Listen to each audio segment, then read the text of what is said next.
తండ్రి అయిన మన దేవుణ్ణి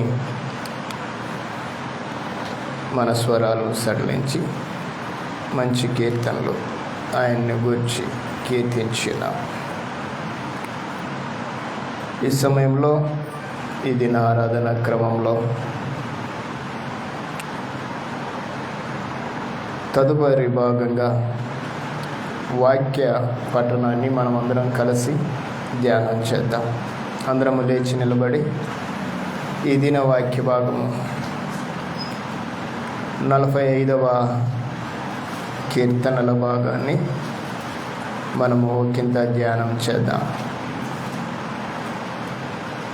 కీర్తనల గ్రంథము 45 మొదటి నుంచి 17 వచనాల్ని మనమందరము కలిసి ధ్యానం చేద్దాం.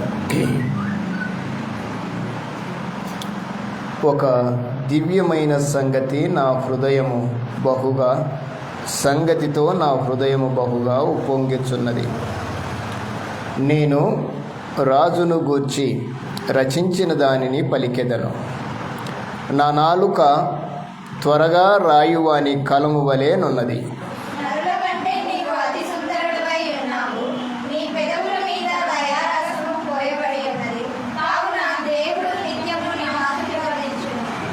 శూరుడా, నీ కత్తి మొలను కట్టుకొనుము, నీ తేజస్సును ప్రభావమును ధరించుకొనుము.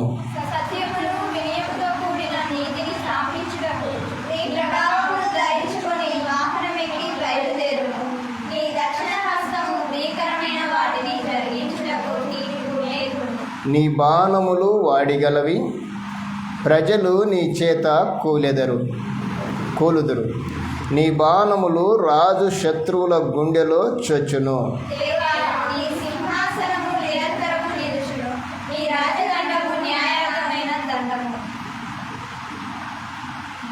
నీవు నీతిని ప్రేమించి భక్తిహీనతను ద్వేషించుచున్నావు.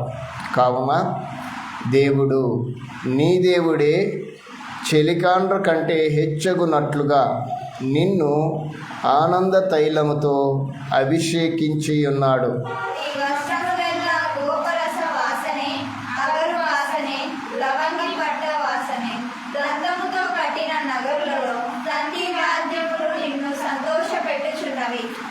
నీ దయ నొందిన స్త్రీలలో రాజుల కుమార్తెలున్నారు. రాణి ఓఫీరు అబరంజితో అలంకరించుకొని నీ కుడి పార్శ్వమున నిలుచుచున్నది.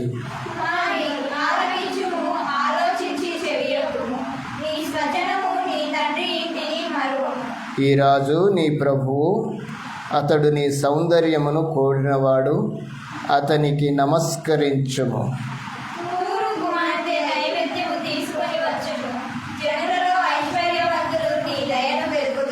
అంతఃపురములో నుండి రాజకుమార్తె కేవలము మహిమగలది. ఆమె వస్త్రము బంగారు బుట్ట పని చేసినది.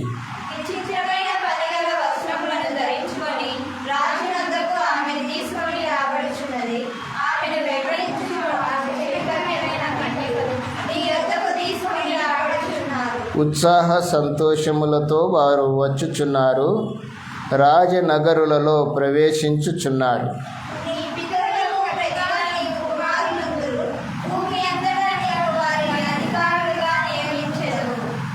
తరములన్నింటను నీ నామము జ్ఞాపకముండునట్లు నేను చేయుదును. కావున జనములు సర్వకాలము నీకు కృతజ్ఞతాస్తుతులు చెల్లించుదురు.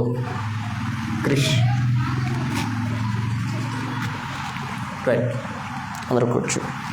చిన్న ప్రార్థన చేసుకుందాం.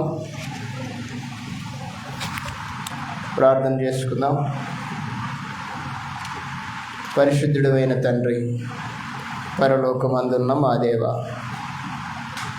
పరిశుద్ధుడా, నీకు స్తోత్రములు నాయనా, స్తుతులు ప్రభువా, స్తోత్రాలు.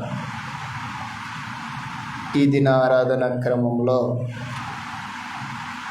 ప్రారంభం మొదలుకొని ఇప్పటి వరకు మీరు మాతో ఉన్నారు. ప్రార్థనలోనూ కీర్తనలు పాడుటలోనూ వాక్య పఠనాన్ని ఉత్తర ప్రత్యుత్తరముగా ధ్యానించుటలో మాకు తోడుగా ఉండి నడిపించారు. నీకే స్తోత్రాలు. ఈ సమయమందు ప్రభువా మీరు మాతో మాట్లాడండి. మాకు కావలసిన ఆత్మీయమైన ఆహారాన్ని మాకు దయచేయండి. మీరు వడ్డించండి. నిలబడిన దాసుడు, నిష్ప్రయోజకుడు, మీరు మాట్లాడండి. మీరు మాట్లాడుతూ ఉండగా వినగలిగిన చెవులు, గ్రహింపు కలిగిన మనస్సు మాకందరికీ దయచేయండి.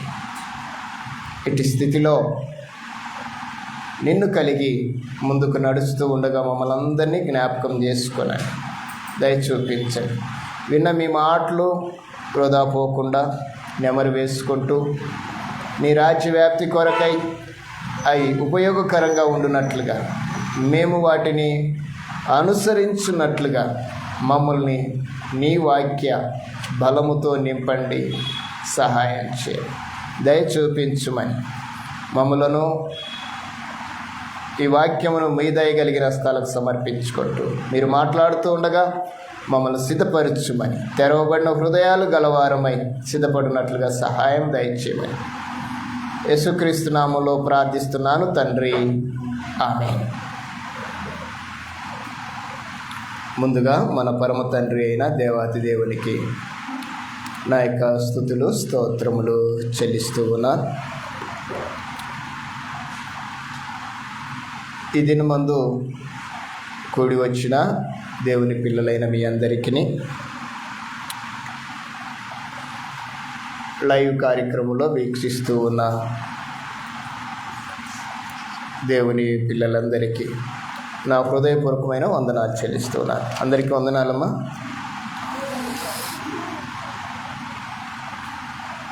అనుదినము మనము దేవుని యొక్క వాక్య భాగంలో ముందుకు నడుస్తూ ఉన్న పరిస్థితులు మనము కలిగి ఉన్నాం. అయితే ఈ సమయమందు మనము కలిగి ఉండవలసిన, అంటే మనం కలిగి లేమని కాదు, మనము కలిగి ఉండవలసిన కొన్ని ప్రాముఖ్యమైన విషయాల్ని మరొకసారి మనము నెమరు వేసుకుందాం. ఎందుకంటే దేవుని సన్నిధిలో ఈ దిన ఆరాధన క్రమంలో దేవుడు మరలా మనల్ని, మన యొక్క ఆత్మీయ జీవితాన్ని రెట్టింపుకరముగా చేయనట్లుగా దేవుని పిల్లలు, క్రైస్తవులు కలిగి ఉండవలసిన లేక అనుకరించవలసిన ముఖ్యమైన కొన్ని లక్షణాలని మనము గ్రంథములో నుండి ధ్యానం చేసుకుందాం. ఏ లక్షణాలని మనము కలిగి ఉంటే దేవుడు మహింపరచబడతాడు, ఏ లక్షణాలతో మన భౌతిక ప్రయాణము ఉంటే ఆ ప్రయాణం మనకు క్షేమాన్ని ఇస్తుంది. ఎందుకంటే ఈ లోకంలో దేవుని పిల్లలను గురించి గ్రంథంలోనికి ఒక విధంగా మాట్లాడాల్సి వస్తే మనము ఈ లోకంలో పరదేశులమును యాత్రికులము అని చెప్పారు. అనగా మనది ఈ దేశము కాదు, కాకపోతే ఈ దేశంలో మనము యాత్ర చేస్తున్నాము, యాత్రికులం. అంటే మనది ఈ దేశము కాదు అంటే మరొక దేశం మనది అని మనము చెప్పకనే చెప్పవచ్చు. అంటే ఆ దేశంలోనికి మనము క్షేమకరంగా మన ప్రయాణము సురక్షితంగా చేరటానికి దేవుని పిల్లలుగా మనం కలిగి ఉండవలసిన కొన్ని ప్రాముఖ్యమైన లక్షణాలని నేను మీతో పంచుకోవడానికి ఇష్టపడుతున్నాను. ఇవి తప్పకుండా ప్రతి ఒక్కరూ కలిగి ఉండవలసిందే. ఎందుకంటే ఇవి తప్పనిసరివి, తప్పకుండా జరగవలసినవి, తప్పించుకోకుండా ఉండవలసినవి. కనుక ఈ విషయాల్ని మనము ఒకంత మనసును పెడదాం. పేతురు రాసిన మొదటి పత్రిక 2వ అధ్యాయము, పేతురు రాసిన మొదటి పత్రిక 2వ అధ్యాయము 3వ వచనం.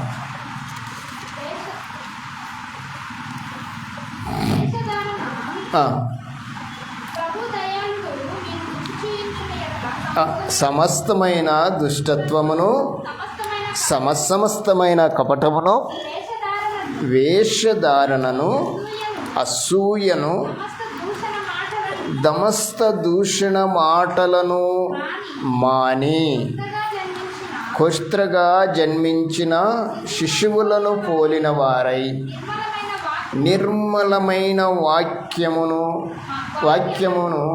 పాల వలన రక్షణ విషయములో ఎదుగు నిమిత్తము ఆ పాలను అపేక్షించుడి. జాగ్రత్తగా ఈ విషయం ఆలోచన చేద్దాం. దేవుని పిల్లలను గురించి గ్రంథకర్త వ్రాసినట్లుగా లేక పరిశుద్ధాత్ముడు సెలవిచ్చిన మాటలనే రాసిన విధానాన్ని మనం ఆలోచన చేద్దాం. దేవుని వాక్యములో మనము ఎదగాలి.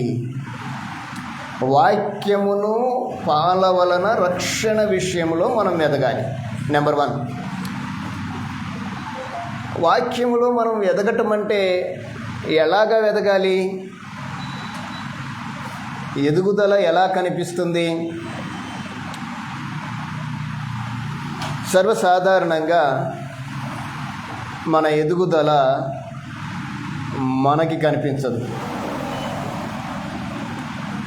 సర్వసాధారణంగా ఎప్పుడైనా ఏదైనా సహోదరులుగా కూడినప్పుడు ఎదుగుదల ఎలా కనిపిస్తుందో నీకు ఒక చిన్న ఎగ్జాంపుల్ చెప్తాను. నలుగురం కూర్చొనేమో ప్రార్థన చేయండి అంటే మన నోట నుండి టక్కుని వచ్చే ఆన్సర్ ఏంటో చెప్పండి. నలుగురం కూర్చున్నాం, అమ్మ ప్రార్థన చేయండి అంటే మనం మొట్టమొదటిగా అనేది ఏంటి? అక్క నువ్వు చేయి అంటాం, లేదంటే నువ్వు చేయి అంటాం. అంటే దేవుని యొక్క వాక్య సందర్భము లేకుంటే మన యొక్క ఆత్మీయతలో ఛాన్స్ వచ్చింది. మనము వాక్యములో ఎదిగినట్లయితే, వాక్యముతో నింపబడినట్లయితే ఛాన్స్ వస్తుందనే మనం దాన్ని చేసేస్తామంటే. చిన్న ఎగ్జాంపుల్ అంతవరకే. మనలో ఆ నింపుదల లేకపోతే మనము మరొక వైపు చూస్తాం. అందుకే క్రైస్తవుడు పరిపూర్ణముగా సిద్ధపాటు కలిగిన వాక్య అనుభవంలోకి రావాలి. అప్పుడే క్రైస్తవులం అవుతాం. మనం బాప్తిసం తీసుకొని మందిరానికి వెళ్ళి ఆరాధన చేసినంత మాత్రాన నేను క్రైస్తవుణ్ణి అనుకో, అంతవరకు ఓకే, క్రైస్తవులమే. కానీ ఆ క్రైస్తవ్యానికి లేకుంటే ఆ దైవిక తత్వానికి, ఆ ఆత్మీయతకు పరిపూర్ణత రావాలి. ఎప్పుడు వస్తుంది అంటే మనము దేవుని వాక్యములో దినదినము ఎదుగుతూ కనిపించాలి. దేవుని వాక్య విషయంలో మన ఎదుగుదల చాలా ప్రాముఖ్యమైనది. యేసుక్రీస్తు వారు ఆ విషయాన్ని చాలాసార్లు ప్రస్తావించారు ఉపమానాల రీతిగా. అయితే ఆ వాక్యములో ఎదగటానికి ముందుగా మనము కొన్నింటిని మానాలి. ఏం చేయాలంటమ్మా? వాక్యములో మనం ఎదగాలంటే కొన్నింటిని మానాలి. అంటే మానాలి అంటే అర్థం ఏంటి? మానేయాలి అంటే అర్థం ఏంటి? ఒక ఆయన బాగా తాగుతున్నాడు, డాక్టర్ దగ్గరికి వెళ్ళాడు, నీకు లివర్ చెడిపోయింది, ఇక నువ్వు మందు మానే అని చెప్పాడు. ఇప్పుడు డాక్టర్ గారు చెప్పినట్లుగా ఈయన ఏం చేయాలి? మందు మానాలి. ఎందుకు చెప్పాడు అంటే తన కోసం చెప్పాడు, డాక్టర్ కోసం కాదు, డాక్టర్ ఇచ్చే ఫీజు కోసం కాదు, తన కోసం చెప్పాడు. ఇంకెక్కువ తాగితే సస్తావు అని చెప్పాడు.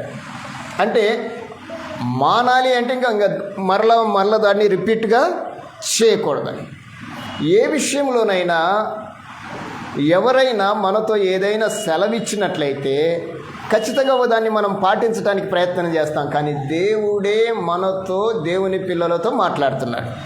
ప్రభు దయాళుడని మీరు రుచి చూచి ఉన్న ఎడల, అంటే ప్రభు బిడ్డలైన ఎడల, దేవుని కుటుంబమైన ఎడల, దేవుని యొక్క పిల్లలుగా మీరు సమర్పించుకున్న ఎడల, అంటే నేను దేవుని కుటుంబముగా సిద్ధపడటానికి నిర్ణయించుకున్నాను, ప్రభు నా స్వరక్షకుడిగా నేను అంగీకరించాను, ఆయనే నా రాజు, నా మార్గము, నన్ను నిత్యత్వానికి తోడుకొని వెళ్ళే నా మార్గదర్శి, నా కాపరనిగినను గిన తీర్మానము చేసుకొని ప్రభువును రుచి చూచి ఆయనను ఎరిగి ఉన్న ఎడల, అంటే ఎరగటం అంటే చాలా చాలా ప్రాముఖ్యం. ప్రభువుని నువ్వు డైరెక్ట్గా చూసేయాలి. ప్రభువుని మనము చూస్తే ఖచ్చితంగా ఆయన మనకు కనపడతాడు. ప్రభువుని మనం చూడాలి. ప్రభువుని చూడటం అంటే వాక్య అనుభవంలోనికి రావాలి. ఆయన నీకు నాకు దూరముగా ఉండే దేవుడైతే కాదు. ఆయన మన సమీపముగా ఉన్నాడు, కానీ మనము చూడలేకపోతున్నాం. ఆయన మనతో మాట్లాడాలని ఆశపడుతున్నాడు, కానీ మనం వినటానికి ఒకంత నిర్లక్ష్య ధోరణి కలిగి ఉన్నాం. ఆయన మనతో మమేకమైపోయి తన నిత్యత్వం కొరకు మనము సిద్ధపరచాలని ఆశపడుతున్నాడు, కానీ మనం ఆయనను కొంచెంసేపు ఆగు అంటున్నాం. ఎందుకంటే ఆగు అనేది మనం కాదు, మనము కలిగి ఉన్న పరిస్థితులు. ఇక్కడ అంటున్నాడు చూడు, కొన్ని మానండి అన్నాడు చూడు, అవన్నీ కలిగి ఉంటే ఆయన కొంచెం దూరంగానే నిలబడతాడు. ఎందుకంటే ఆయన పాపులను ప్రేమిస్తాడే కానీ పాపాన్ని ప్రేమించేవాడు కాదు. అందుకే ఇక్కడ అంటున్నాడు, ప్రభు దయాళుడని మీరు రుచి చూచి ఉన్న ఎడల సమస్తమైన దుష్టత్వము, ఈ లోకంలో అంతా కూడా దుష్టత్వంతో నిండుకొని పోయింది. ఒకప్పుడు ఎక్కడ దుష్టత్వం ఉందంటే అది ఆ ఏరియా మంచిది కాదండి అని చెప్పేవారు. ఇప్పుడు ఎక్కడ కూడా మంచితనము కనిపించదు. ఇక్కడ అందుకే అంటున్నాడు సమస్తమైన దుష్టత్వం అంటే దైవిక విధానాలకి వ్యతిరేకమైన కార్యకలాపాలు కావచ్చు, ఆలోచనలు కావచ్చు, లేకుంటే దానికి సంబంధించిన శబ్దాలే కావచ్చు. మనం ప్రార్థన చేస్తుంటాం, పక్కింట్లో టీవీ పెద్దగా వస్తుంది. ఏంటది? నిన్ను నన్ను పరీక్ష చేసే ఒక విధానం అది. మనం ఎటువైపు నడుస్తాము అనేది ఒక ఆలోచన. అంటే అది గిన ఆలోచన చేస్తే మన ప్రార్థన మరొక సైడ్ వెళ్ళిపోతుంది. అందుకే ఇక్కడ అంటున్నాడు లోకంలో దుష్టత్వం ఉంది. అందుకే సమస్తమైన దుష్టత్వము. తర్వాత సమస్తమైన దుష్టత్వాన్ని గురించి నేను ఎక్కువ మాట్లాడడం, కానీ సమస్తమైన దుష్టత్వము బైబిల్లో కీర్తనకారుడు అంటాడు, ఆయన మాట ప్రారంభము ఎలా ఉంటుందో తెలుసా? కీర్తనల గ్రంథం యొక్క ప్రారంభం ఎలా ఉంటుంది? కీర్తనల గ్రంథ ప్రారంభం ఎలా ఉంటుంది? దుష్టుల అని ప్రారంభిస్తాడు కీర్తనలో. అంటే ఎంత ప్రాముఖ్యమైపోయి ఉంటే ప్రప్రథమంగా ఆ మాటను కీర్తనకారుడి ద్వారా పరిశుద్ధాత్మ దేవుడు మాట్లాడించుంటాడు. ఎంత ప్రాముఖ్యమైనదైతే, ఎంత ఫోర్స్లో ఉన్నదైతే దాని గురించి మాట్లాడతాడు. అంటే ఏదైనా ఒక చెడు ఉందంటే ముందుగా దాని గురించి మనల్ని అలర్ట్ చేస్తాడు దేవుడు. అందుకే ఆయన మాట్లాడుతూ తన ప్రారంభంలో తన యొక్క మాటని ఆలోచన చేస్తూ దుష్టుల ఆలోచన చొప్పున నడవకన్నాడు. అంటే దుష్టుల యొక్క స్థితి ఏం చేస్తుంది అంటే మనుషుల్ని అదో స్థితికి తీసుకెళ్తుంది. దుష్టులు దేవుణ్ణి స్తుతించరు. బైబిల్ చెప్తూ ఉంది, పౌలు గారు కీర్తన మన నూతన నిబంధన గ్రంథంలో రాస్తూ మాట్లాడతాడు, దుష్ట సాంగత్యము ఏం చేస్తుందట? మంచి నడవడిని చెడిపేస్తుంది. మంచి నడవడిని చెడిపేస్తుంది. అంటే మంచోళ్ళను చెడిపేయటానికి ఏమి కలిగి ఉంది అంటే దుష్టత్వము ఉంది. అందుకే ఆయన అంటాడు, మీరు ప్రభు దయాళుడని రుచి చూచి ఉన్న ఎడల సమస్తమైన దుష్టత్వము. తర్వాత సమస్తమైన కపటము. కపటం అంటే ఏంటి చెప్పండి? ఏంటి కపటం అంటే? ఇంగ్లీష్లో ఏమంటారు దీన్ని? ఇంగ్లీష్లో ఏమంటారు కపటాన్ని? సరే, ఇంగ్లీష్లో ఏమంటారు, మనకి ఎందుకులే, తెలుగులో ఏదో ఏమంటారో చెప్తారు. మీకు చాలాసార్లు చెప్పిస్తాను, చాలాసార్లు విన్నాం కూడా ఈ మాట. కపటము అనే మాట మన రియాలిటీని చూపించకపోవటము అనేది. కపటము అంటే ఏంటంటే మన యొక్క రియాలిటీని చూపించకుండా ఆపేది. మనమే ముసుగు వేసుకున్నాం అనుకోండి, ఏమైపోయినాము? మనం ఎవరిమో అవతలోళ్ళకు తెలియదు. ఎందువల్ల తెలియదు అంటే మనం ఏం వేసుకున్నాము? ముసుకేసుకున్నాం. ఈరోజు చాలామంది ముసుకేసుకొని ప్రభువుని ఆరాధిస్తున్నారు. ముసుగులు కలిగి ఆరాధిస్తున్నారు. అంటే ప్రభువుని ప్రత్యక్షంగా చూస్తూ ఆరాధించటంలే. ఈరోజు ప్రభువు మన మధ్యలో ఉన్నాడు, ఆయన మనతో ఉన్నాడనే ఆలోచనతో ఆయన ఆరాధించలేకపోతున్నాం మనం. అంటే ఏమైందంటే మన యొక్క యథార్థతని కప్పేసుకుంటున్నాం. కప్పటము, కనిపించకుండా చేసుకోవటమే కపటం, సమస్తమైన కపటం. ఈరోజు ఆ కపటాన్ని బట్టి మనుష్యులు ఏమైపోతున్నారే అంటే ఎవరికి తెలియదులే అనుకుంటున్నారు, ఎవరు చూడరులే అనుకుంటున్నారు. ఈరోజు ముసుగులు వచ్చేసాయి. ఎందుకంటే ముఖం కనపడకూడదు కదమ్మా. ముఖం కనపడకుండా ఆ ముసుగులు వేసేస్తున్నారు. ఏం చేస్తున్నారు ఇలా అంటే తమల్ని తామే మోసం చేసుకుంటున్నారు. ఎవరు చూడరు అనుకుంటున్నారు. కానీ దేవుడు పైన చూసే దేవుడైతే కాదు. దేవుడు పైన చూస్తాడా? ఒక ఆయన సేవకుని పిలిచి దేవుడు అన్నాడు, ఇదిగో నువ్వు పలాని ఊరికి వెళ్ళి అక్కడ 8 మంది కొడుకులు ఉన్నారు ఆయనకి, వారిలో ఒకరిని నువ్వు అభిషేకించు అని చెప్పి పంపించాడు సమూయేలుతో దేవుడు. సమూయేలు యెష్షయి గారి ఇంటికి వెళ్ళాడు. యెష్షయి గారి ఇంటికి వెళ్తే కొడుకులందరూ చాలా చక్కని వారు. ఆయన మొదటి వాని దగ్గరికి వెళ్ళాడు. ఇతను నేను అభిషేకించేదనా అన్నాడు. వద్దన్న. మరొకతడు వచ్చాడు. అతను నేను అభిషేకిస్తాను.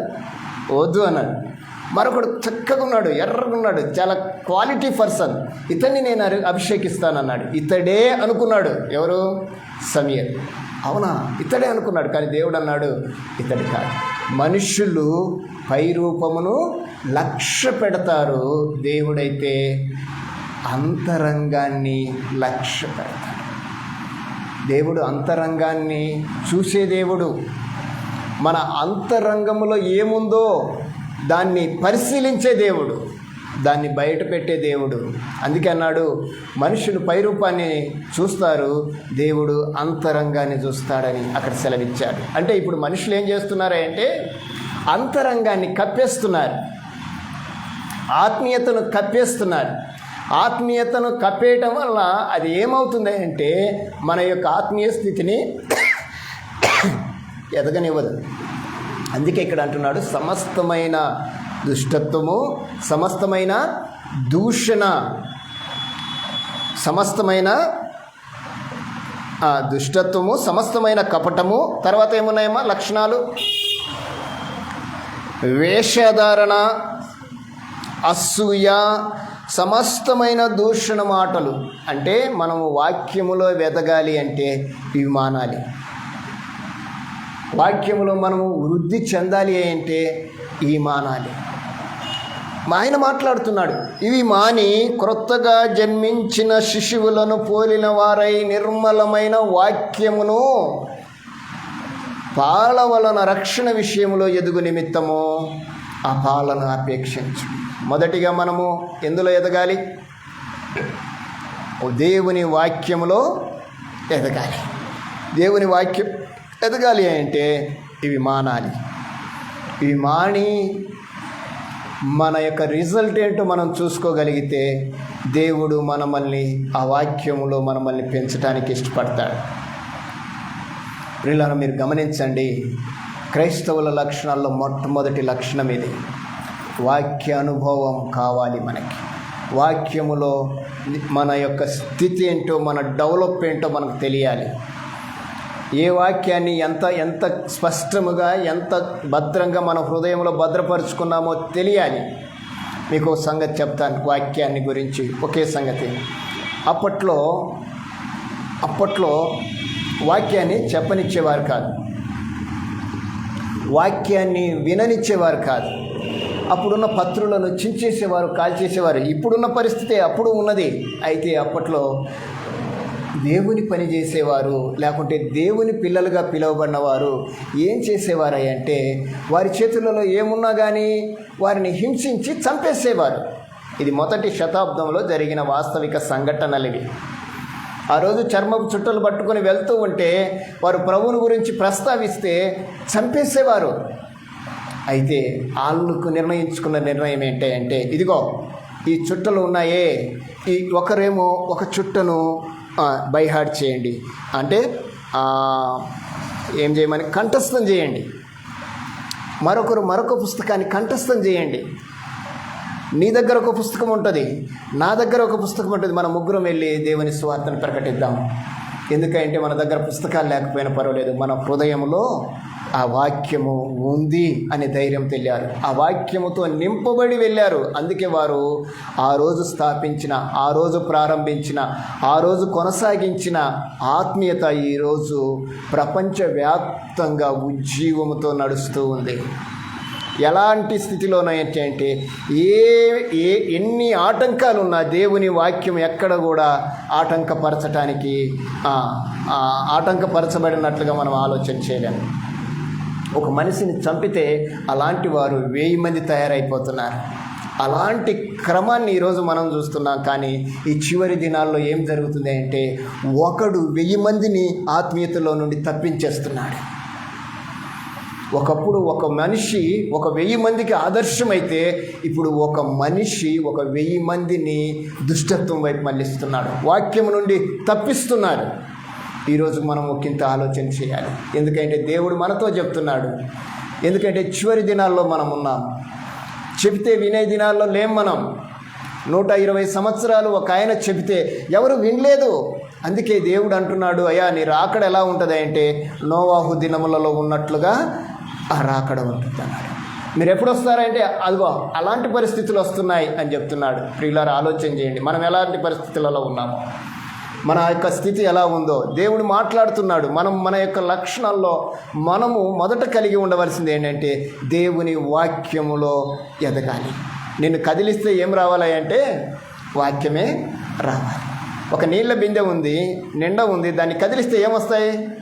నీళ్ళే వస్తాయి, అంతే కదా. పాల బిందె ఉంది, పాలను కదిలిస్తే ఏమొస్తాయి? పాలే బయటకు వస్తాయి. అంటే లోపల ఏముంటుందో అది బయటకు వస్తుంది. ఈరోజు దేవుని పిల్లల లోపల ఏముండాలి అంటే, ఇదిగో దుష్టత్వం ఉండకూడదు, కపటం ఉండకూడదు, వేషధారణ ఉండకూడదు, అసూయ ఉండకూడదు. ఏముండాలి అంటే వాక్యము నింపబడిన వారై ఉండాలి. ఈరోజు మన హృదయాల్లో నిన్ను కదిలిస్తే ఏం రావాలి అంటే వాక్యం రావాలి బయటికి. యేసు ప్రభువుని గూర్చిన ఆ మాటలు నీ హృదయంలో నుంచి బయటికి రావాలి. ఎప్పుడు వస్తాయంటే దానితోనూ మనము నింపబడితే. కీర్తనకారుడు అంటున్నాడు, నా గిన్నె నిండి మనము నింపబడాలి, పొరలించబడాలి. పొరలితే ఏమవుతుందో చెప్పండి? పొరలితే ఏమవుతుందమ్మా? ఈ గిన్నె నిండింది, పొరలింది, ఏమవుతుంది? ఇది మరొక చోటుకి వెళ్తుంది అన్నమాట. పొర్లించబడింది అంటే మనలో ఉండబడిన ఆ వాక్యము మరొకరి దగ్గరికి, మరొకరిని నింపటానికి ప్రయత్నం చేయాలి. నేను నింపబడితే ఏం చేయాలంటే నేను మరొకరిని నింపాలి. ఇది దేవుని కాన్సెప్ట్, దేవుని యొక్క ఆలోచన. నేను నింపబడ్డాను నా వరకు అనటానికి కాదు. ఇది నా గిన్నె నిండి పొర్లుచున్నది అంటే అర్థం ఏంటంటే మరొకరిని, మరికొందరిని మనము అదే వాక్యముతో నింపటానికి మన వంతుగా మన ప్రయత్నము చేయాలి. ఎప్పుడు చేస్తాము? నింపబడితే చేస్తాం. మీరు చూడండి, ఎవరైనా ఒక మంచి పాట పాడితే పాడకుండా ఉండలేరు, ఉంటారా? పాట నేర్చుకున్నారనుకో, ఎప్పుడు టైం వస్తుంది అస్సలు ఇంకా కదా. అది ఎలా ఉంటుంది అంటే ఇంకా ప్లే చేస్తే స్లోగా కాకుండా స్పీడ్గా వెళ్ళాలని అలాగా అనిపిస్తుంది. అంటే అర్థం ఏంటంటే మనము నింపబడితే మన హృదయం ఎప్పుడు కూడా చెప్పాలనే ఉంటుంది. కనుక మనం వాక్యముతో నింపబడితే, వాక్యములో ఎదిగితే నింపబడతాం. నింపబడితే మరొకరితో మనము ఏం మాట్లాడతాము? వాక్యమే మాట్లాడతాం. ఇది మొదటిది. రెండవది, తిమోతికి రాసిన మొదటి పత్రిక, తిమోతికి రాసిన మొదటి పత్రిక 2వ అధ్యాయం 1వ వచనం.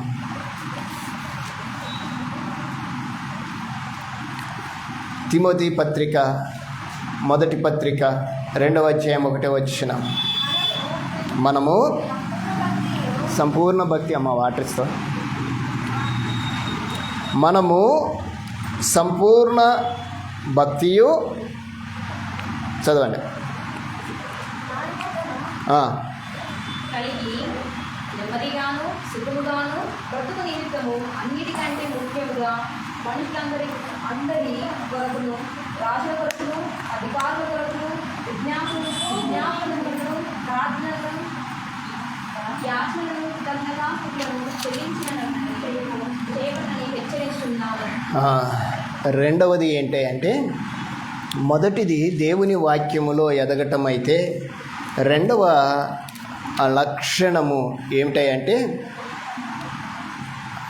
రెండవ లక్షణం ఏంటంటే ప్రార్థనా జీవితం కలిగి ఉండాలి. ఎవరు?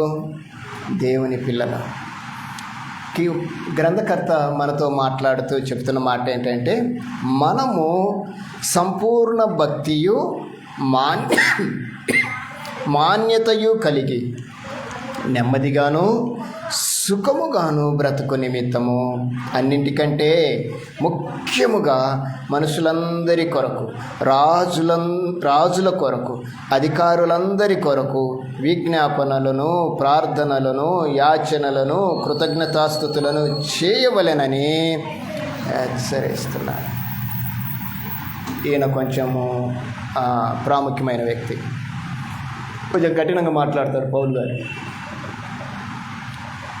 ఏమి కలిగి ఉండాలి అని చెప్తున్నాడు అంటే, క్రైస్తవుడు కలిగి ఉండవలసిన లక్షణాల్లో మరొకటి ప్రార్థనా జీవితాన్ని కలిగి ఉండాలి. మీరు ప్రార్థనలు చేస్తూ ఉంటాం, మనమందరికి ప్రార్థన అనేది లేకుండా పోలేదు. మనకి ప్రార్థన జీవితము చాలా ప్రాముఖ్యమైనది. ప్రార్థన వీరుల జాబితా బైబిల్లో ముద్రించబడింది. భౌతికంగా అనేక మంది ప్రార్థనా పరులు మనం చూస్తాం. ఒకవేళ ప్రపంచవ్యాప్తంగా ప్రార్థనా జీవితాన్ని గురించి మాట్లాడవలసి వస్తే ఒక వ్యక్తి గురించి మనం మాట్లాడవచ్చు. మనకు సుపరిచితమైన వ్యక్తి, లేకుంటే చదివిన వ్యక్తి, విన్న వ్యక్తి ఎవరో తెలుసా? పాల్ యాంగిచో అనే వ్యక్తిని గురించి మనం వినొచ్చు. ఆయన యొక్క ప్రార్థనా జీవితం ఎంత ఉన్నతమైందో మనకు ఆయన చరిత్ర చదివితే తెలుస్తుంది. ఆయన జీవితమే ఒక ప్రార్థనా పుస్తకం లాంటిది. ఆయన యొక్క పరిచర్య ఒక ప్రార్థన విధానాన్ని సంచరించుకున్నది. కానీ ఈరోజు మన యొక్క లక్షణము కూడా ప్రార్థనే. ప్రార్థనా జీవితం చాలా ప్రాముఖ్యమైనది. దేనినైనా చేరుకోగలిగింది, చేయగలిగింది ప్రార్థనే. క్రైస్తవునికి ప్రప్రథమమైంది కూడా ప్రార్థన. ఈరోజు మనకు ప్రార్థన చేయటము పరిపూర్ణంగా తెలియదు. తెలుసమ్మా మనకి? ఎలా చేస్తాం చెప్పండి? ప్రార్థన మనకు నేర్చుకున్నట్లుగా చేస్తాం, మనకు అనుకున్నట్లుగా చేస్తాం. మరి ఇక్కడేంటి? మనము సంపూర్ణ భక్తియు మాన్యతయు కలిగి నెమ్మదిగా సుఖముగా బ్రతకాలంటే ఎంత ఖచ్చితంగా చెప్తున్నాడు. ఏం చేయాలంటున్నాడు? అన్నింటికంటే ముఖ్యంగా, బాగా వినండి అమ్మా, అన్నింటికంటే ముఖ్యంగా ఎవరి కొరకు చేయాలంట? మనుషులందరి కొరకు చేయాలి. మనుషులందరూ అంటే దేవుని నమ్మిన వారి కొరకు, నమ్మని వారి కొరకు కూడా మనం చేయాలి. సర్వసాధారణంగా మన ప్రార్థన ఎలా ఉంటుంది అంటే, నమ్మిన వారి కొరకే చేస్తాం మనం, అంతే కదా. మన ప్రార్థనలు కొంతమంది అలానే ఉంటాయి. అయ్యా నీ పిల్లలు ఎందరైతే ఉన్నారో వారందరినీ కాపాడుతాండ్రి అంటే, పిల్లలు కాని వారిని ఏం చేయాలని, అంతే కదా. కానీ దేవుడు ఒక మాటను మాట్లాడుతున్నాడు, అందరూ అంతటా రక్షణ పొందాలి. దేవుని తలంపది. అంటే దేవుని తలంపు నెరవేర్చేది ఎవరు అంటే దేవుని పిల్లలు. దేవుని పిల్లలు ఎలా నెరవేరుస్తారు అంటే, ఇదిగో ఇక్కడ చెప్పాడు చూడండి, అన్నింటికంటే ముఖ్యముగా మనుషులందరి కొరకు ప్రార్థన చేయాలి. అందరి కొరకు చేయాలి. ఎందుకంటే బైబిల్లో కీర్తనకారుడు మాట్లాడుతూ యెహోవా అందరికీ ఉపకారి అని రాశాడు. ఆయన ఎవరికి అపకారి కాదు. ఎవరిని ఆయన అపకారిగా చూడటానికి ఇష్టపడడు. మనుష్యులు కనపడతారు అలాగా, కానీ దేవుని దృష్టికి అందరూ కూడా మంచివారిగానే కనపడతారు. అందుకే ఆయన అంటున్నాడు యెహోవా అందరికీ కూడా ఉపకారి. మనుషులే అపకారులుగా బ్రతుకుతున్నారు. ఇక్కడ చెప్పిన మాట ఏంటి, అన్నింటికంటే ముఖ్యంగా మనుషులందరి కొరకు చేయాలి. మనం ప్రార్థన చేస్తే ముందుగా ఎవరు రావాలి అంటే మనుషులందరూ రావాలి. దేవుని పిల్లలు రావాలి, దేవుని పిల్లలు కానివారు కూడా రావాలి. మన ప్రార్థనలు ఎక్కువగా దేవుని పిల్లలే తప్ప దేవుని పిల్లలు కానివారు అంతగా మన మైండ్లోకి రారు. ఇక్కడ ఈయన అంటున్నాడు మనుషులందరి కొరకు. ముందు మన కొరకు కాదు, మన కొరకు ఎప్పుడు చేయాలి అనేది ఒక వ్యక్తి ఈ చేతి వేళ్ళను చూపించి చెప్పాడు. మనుషులందరి కొరకు, రాజుల కొరకు, తర్వాత ఎవరి కొరకమ్మా? అధికారుల కొరకు. మనము కలిగి ఉన్న, ఇక్కడ చూడండి, మనుషులందరి కొరకు, రాజుల కొరకు, అధికారుల కొరకు. ఇక్కడికి రండి, మనము కలిగి ఉన్న మన కుటుంబాలు, మనము కలిగి ఉన్న మన సహవాసం కొరకు. ఇవన్నీ అయిపోయిన తర్వాత ఇక్కడికి ఉంది చూడండి అమ్మ, ఇటు చూడండి అందరూ.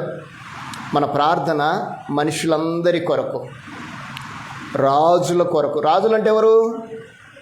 రాజులంటే ఆ కాలం రాజులు కాదు, ఇప్పుడు పరిపాలకులుగా ఉన్నారు చూడండి, పరిపాలన చేస్తున్నారు చూడండి, మన మీద అధికారులుగా ఉన్నారు చూడండి.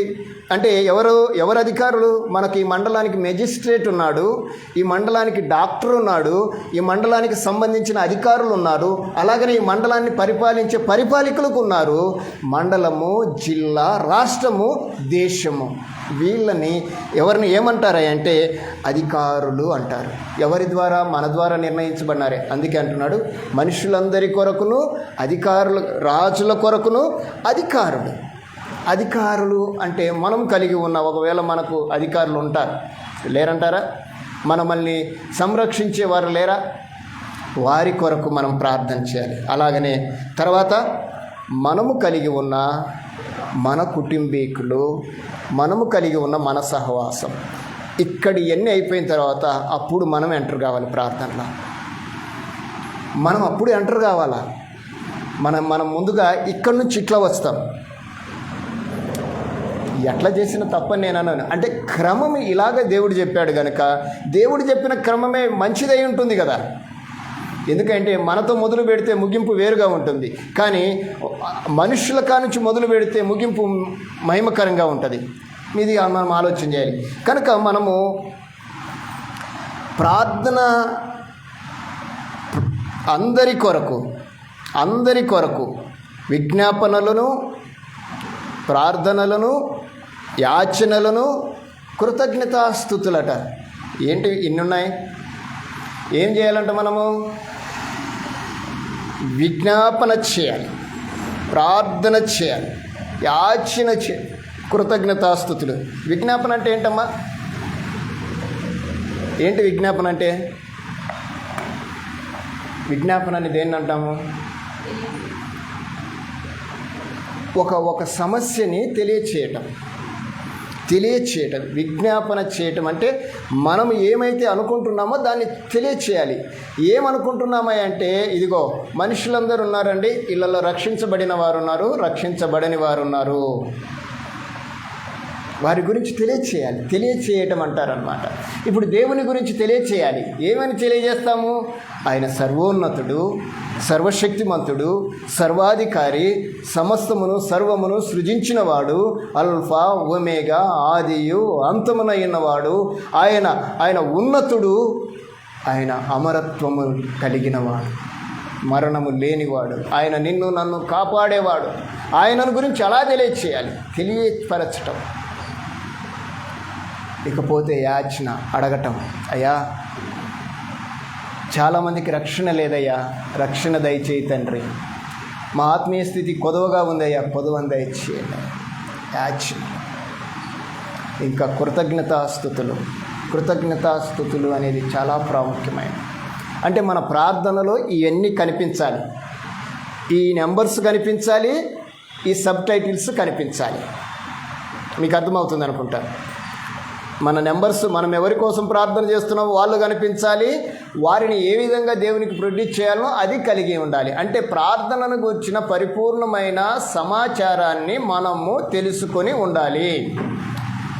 అది తెలుసుకొని ఉంటే మనము ప్రార్థనా జీవితాన్ని కలిగి ఉంటాం. ప్రార్థనా జీవితం అనేది చాలా ప్రాముఖ్యమైనది. మనకు ఏదైనా సమస్య వస్తే ముందుగా మనము తెలియజేసేది ఏంటంటే ప్రార్థన.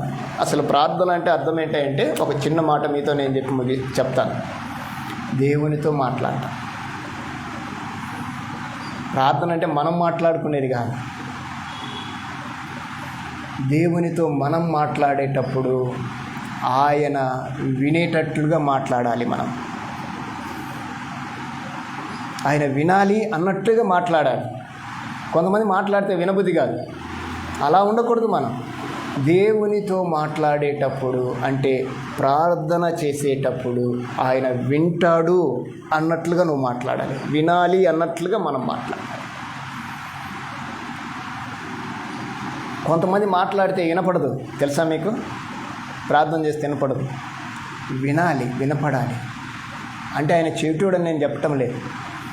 బైబిల్లో ఒక మాట రాయబడింది. ఎందుకంటే రక్షింప నేరకుండా ఉండునట్లు ఆయన హస్తములు కురుచు కాలేదు, విననేరకు ఉండునట్లు ఆయన చెవులు మందము కాలేదు.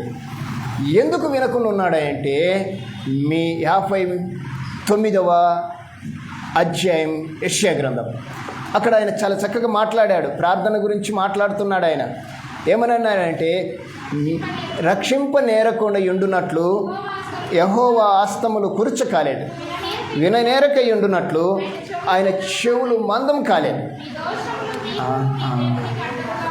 వచ్చును గనుక ఆయన ఆలకింపక, ఆయన ముఖమును మరుగుపరిచెను గనుక ఆయన ఆలకింపక ఉన్నాడు. దేవుడు నా ప్రార్థన వినలేదు అని నువ్వు అన్నవంటే ఒకసారి ఈ వచనాన్ని మనం చదవాలి.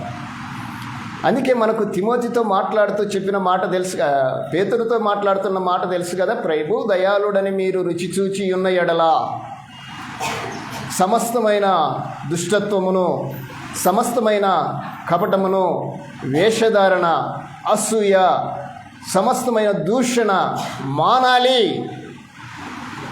దేవుని పిల్లలు జాగ్రత్త, ఈ విషయాన్ని ఆలోచించండి. ఆయన వినటానికి సిద్ధంగా ఉన్నాడు, ఆయన వినటానికి సిద్ధంగానే ఉన్నాడు. మీరు ఒకసారి చూడండి, కీర్తనల గ్రంథం 11వ అధ్యాయం 4వ వచనం ఒకసారి చదవండి. కీర్తనల గ్రంథము, యెహోవా తన పరిశుద్ధ ఆలయంలో ఉన్నాడు, యెహోవా సింహాసనము ఆకాశమందు ఉన్నది, ఆయన నరులను కనులారా చూచుచున్నాడు, ఆయన తన కనుదృష్టి చేత ఆయన పరిశీలిస్తున్నాడు, చూస్తున్నాడు. చాలా. మలాకి గ్రంథం 3:16 చదువుతారా? మలాకి 3:16 ఒకసారి చదవండి.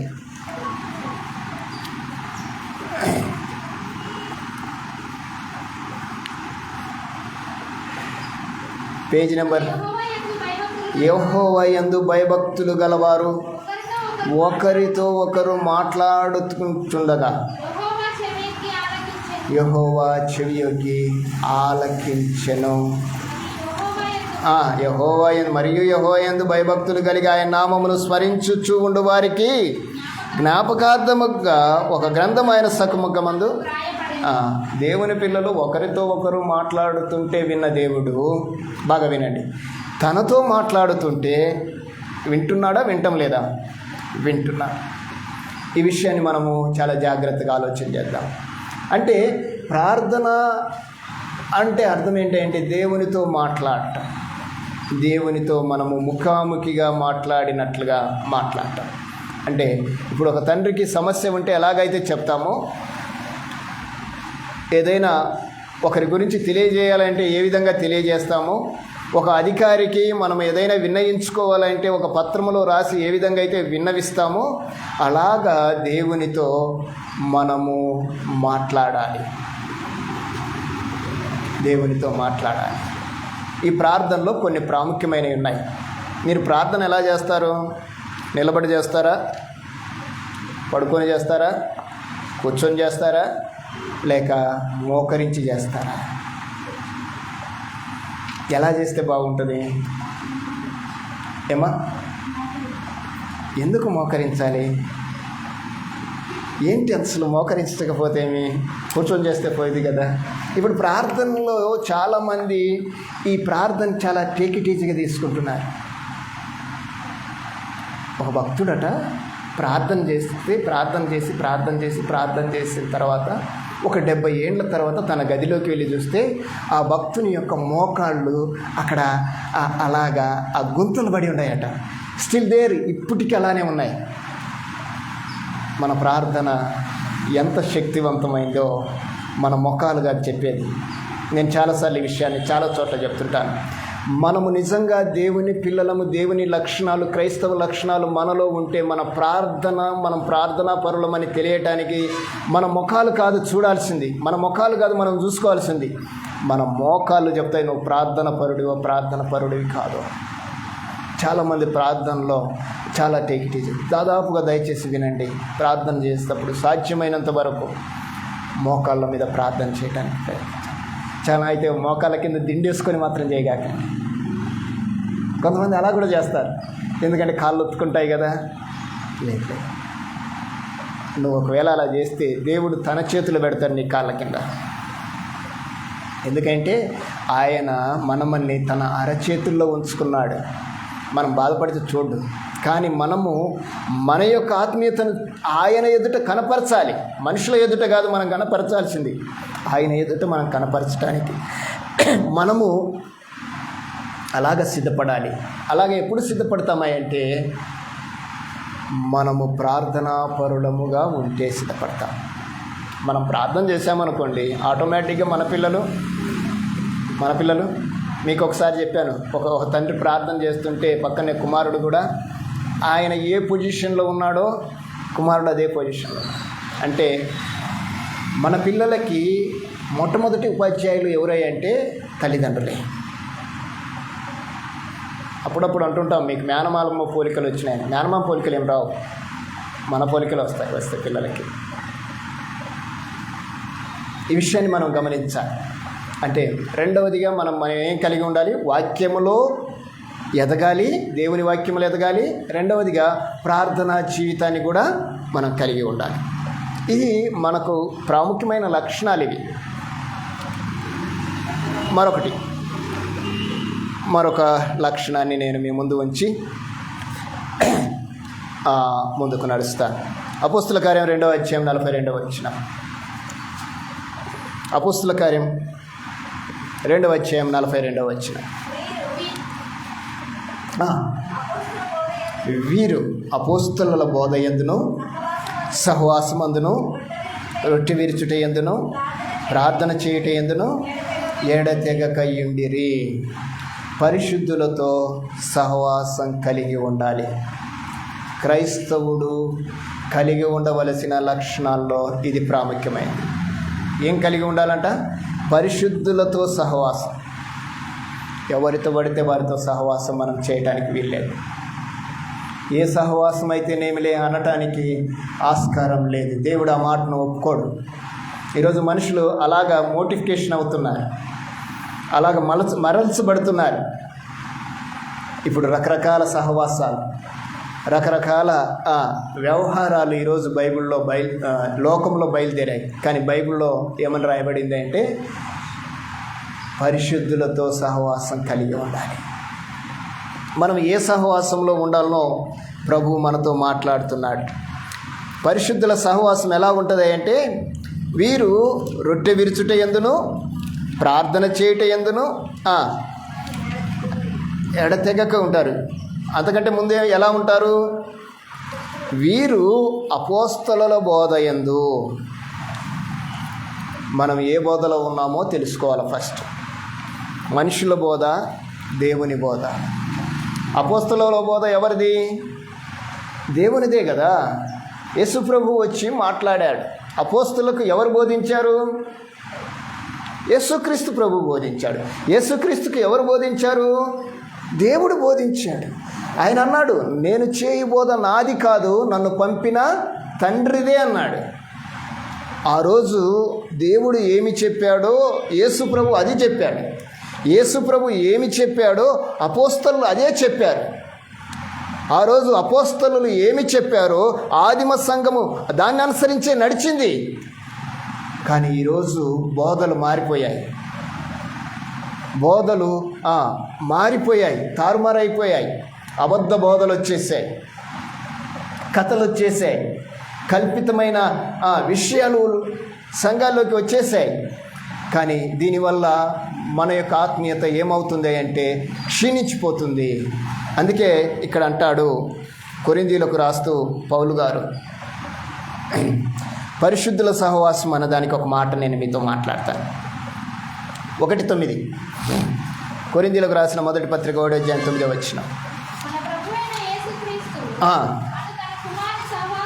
ఏ సహవాసం అంట? పరిశుద్ధుల సహవాసం అంటే యేసుక్రీస్తు వారి యొక్క సహవాసం.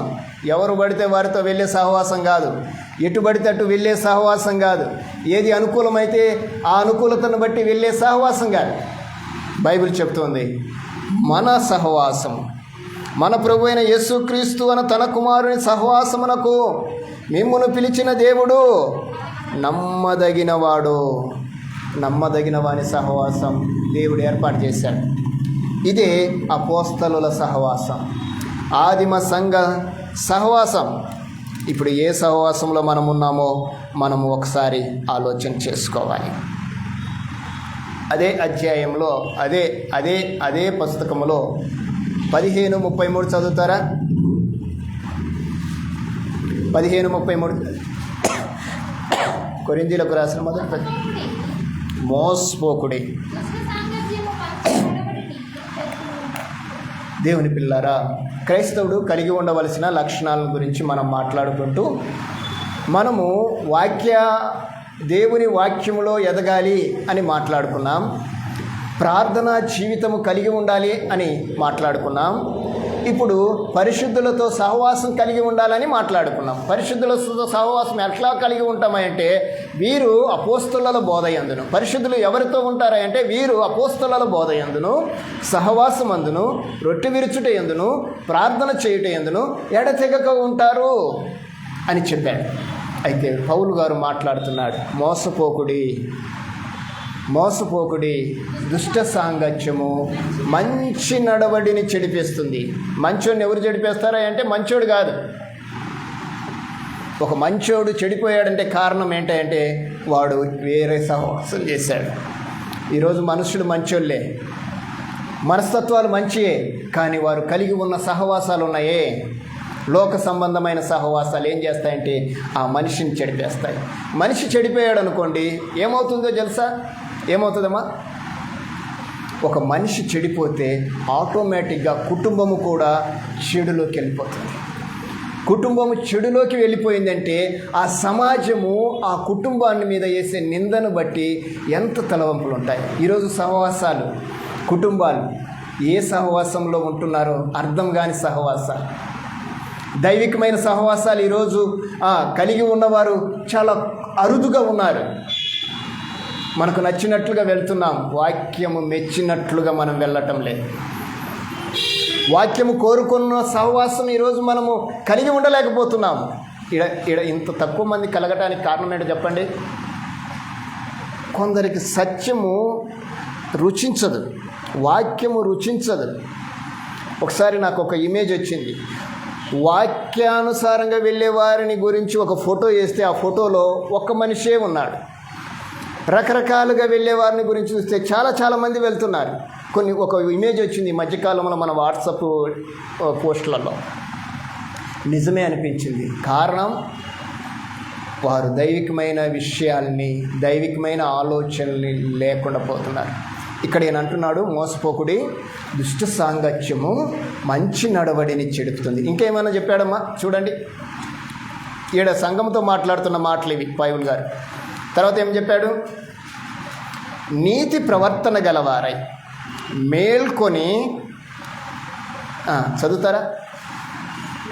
15:33లో 34 చదవండి.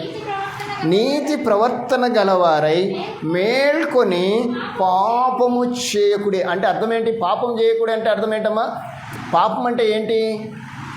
మేలైనది చేయనెరిగి అలాగూ చేయకపోవటం పాపం.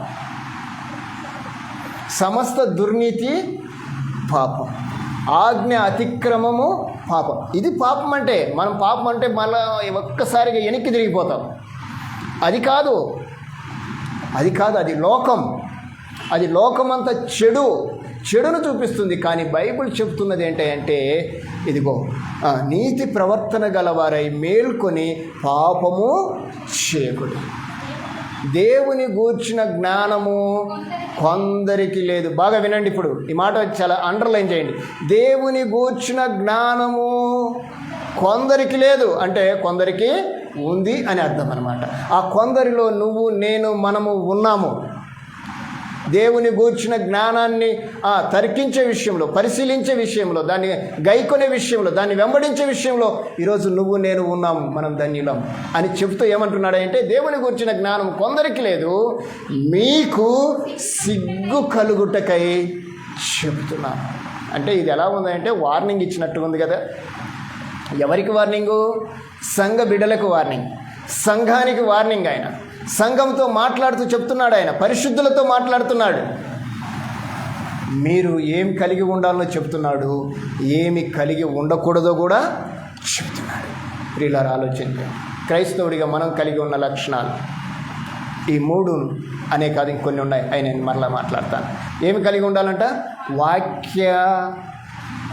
దేవుని వాక్యములో ఎదిగి ఉండాలి, ఎదగాలి, అనుభవం ఉండాలి, నింపబడి ఉండాలి.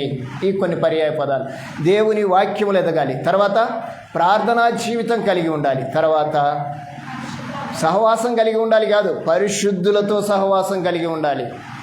ఏది పడితే అది సహవాసం అనుకున్నామంటే మనం మోసపోతాం. అలాంటి వారిగా కాక ఒకంత దైవికమైన విషయాన్ని ఆలోచించే వారిగా మనం ముందుకుందాం. దేవుడు అట్టి స్థితి మనందరికీ దయచేయనుగాక. దేవుని చిత్తమైతే మరలా తదుపరి భాగంలో కొన్ని విషయాల్ని మనము ఆలోచన చేద్దాం. ఆరాధన క్రమంలోకి వెళ్దాం.